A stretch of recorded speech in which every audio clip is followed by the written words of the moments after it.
Bowie Fortune never backed down from a dare, especially not if the dare came from his mouthy kid sister, who might not be a kid any longer, sure, but the principle remained intact. Bowie liked to think of his refusal to back down, no matter how ridiculous the dare in question, as evidence not only of the high standards he maintained, but of a life well lived, the only kind of life worth living to his mind. And he'd tried several lives on for size already, so he could tell the difference. As he landed his favorite longer-range Cessna on what passed for a runway in the middle of spectacular Montana ranch land, he figured his life was looking just fine. No thanks to Piper and the challenge she'd issued him, but the Rocky Mountains down here in the lower 48 were giving him a gorgeous early June welcome, as if summer really was on its way. The sky was big and bright. The land was pretty. You could do worse, the Bitterroot Valley had seemed to tell him as he came in.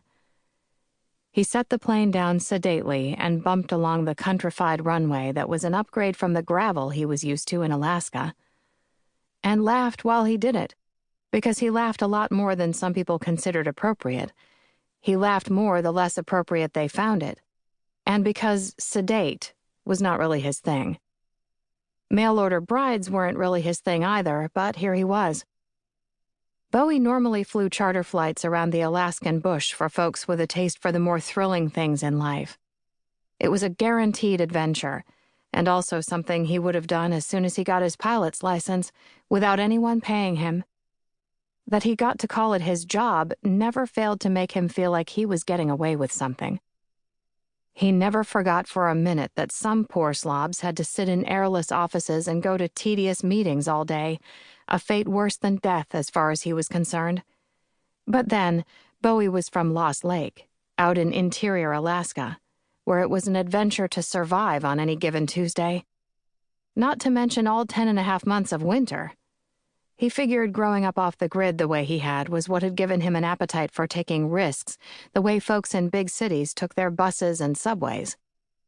Compared to some of the things he'd done, most recently flying like a lunatic through spring storms with a pack of equally fearless outdoor photographers, for example, this mail-order bride deal sounded pretty tame.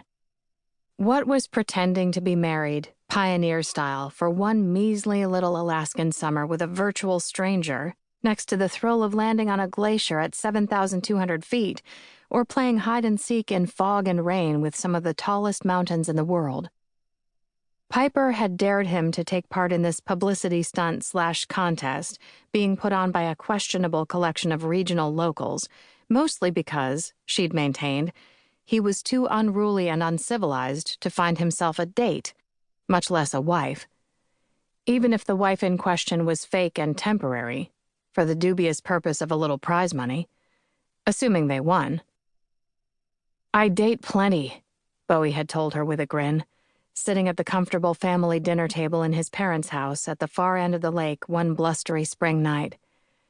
How and when and who is a little too much information for your tender ears.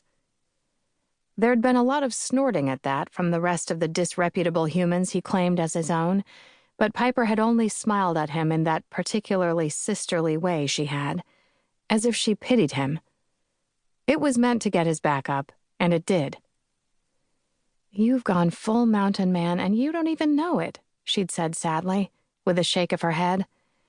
"You've become the character you play on your charter trips." "I beg your pardon. I do not play any characters. I provide local color and commentary as requested." But he'd been grinning lazily while he said that because maybe he did play a role or two, if he felt like it. He wasn't an actor, though. He could still remember the various attempts at community theater at the mine. The mine was the center of the lake community. It was a whole village, except, unlike most villages, it was all under one roof at the head of Lost Lake, rather than spread out around the lake or along a road. There were no roads. The mine was the bar, the restaurant, all the shops, and a place to shelter from the inevitable weather, too. Watching folks he knew parade around in costume, orating in a great big room he couldn't escape even if he was actively trying to pretend it wasn't happening, was the stuff of nightmares.